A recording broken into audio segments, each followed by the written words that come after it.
இறைவன் ஒரு நாயை உருவாக்கி பின்வருமாறு கூறினார். நீ வீட்டு வாசலில் மட்டுமே உட்கார்ந்து அங்கே வரும் அனைவரையும் துரத்த வேண்டும். இதற்காக உனக்கு 20 ஆண்டுகள் ஆயுள் தருகிறேன் என்றார். நாய் பதிலளித்தது, கடவுளே, நான் 10 ஆண்டுகளுக்கு மட்டுமே சோர்வின்றி இருக்க முடியும். எனவே 10 ஆண்டுகள் போதும் என்றது. கடவுள் சொன்னார், சரி, உன் விருப்பப்படியே ஆகட்டும் என்றார். பிறகு இறைவன் ஒரு குரங்கை உருவாக்கினார். நீ பூமிக்கு போய் உன் செயல்களால் மனிதர்களை மகிழ்ச்சிப்படுத்த வேண்டும். உனக்கு 20 ஆண்டுகள் ஆயுள் தருகிறேன் என்றார். குரங்கு சொன்னது, 20 ஆண்டுகள் எனக்கு மிக அதிகம். 10 ஆண்டுகள் இருந்தால் போதும் என்றது. கடவுள் சொன்னார், சரி, உன் விருப்பப்படியே ஆகட்டும் என்றார். அடுத்ததாக இறைவன் ஒரு பசுவை உருவாக்கினார். நீ மனிதர்களுக்கு உதவி செய்ய வேண்டும். அவர்களுக்கு உணவை வழங்கி குழந்தைகளுக்கு பால் கொடுக்க வேண்டும். உனக்கு 60 ஆண்டுகள் ஆயுள் தருகிறேன் என்றார். பசுவோ, ஆஹா, 60 ஆண்டுகள் எனக்கு மிகவும் அதிகம். 20 ஆண்டுகள் மட்டும் போதும் என்றது. கடவுள், சரி, உன் விருப்பப்படியே ஆகட்டும் என்றார். முடிவில் கடவுள் மனிதனை உருவாக்கினார். நீ பூமிக்கு சென்று உன் விருப்பப்படி மகிழ்ச்சியாக வாழ். நன்றாக சாப்பிடு,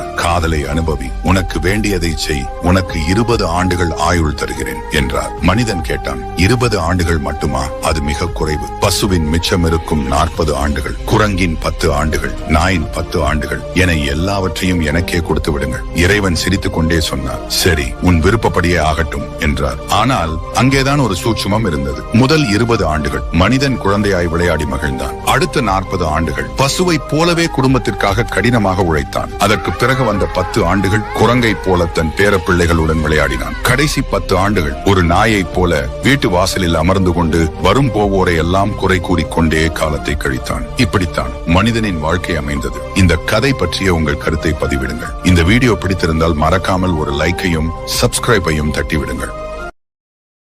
Download ShareChat.